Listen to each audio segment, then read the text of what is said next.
Let's go over how to freeze a frame in your recorded video. First, go to the point on your timeline where you want to start freezing. For example, we have this recording where you can see that a message pops up on the screen. We want to replace that section of video by freezing the video before the message appears so the viewer doesn't see it.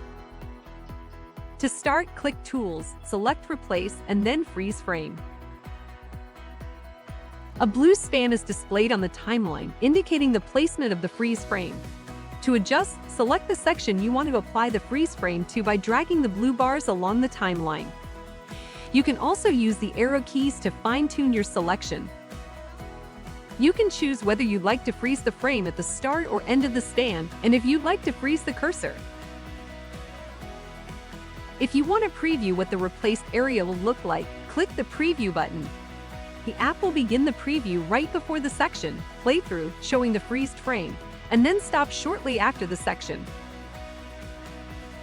When you are ready to save the freeze, click OK. A blue span will show on the timeline where the freeze was added.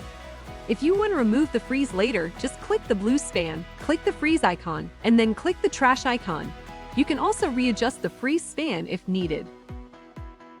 That's it! For more tutorials, just visit our website.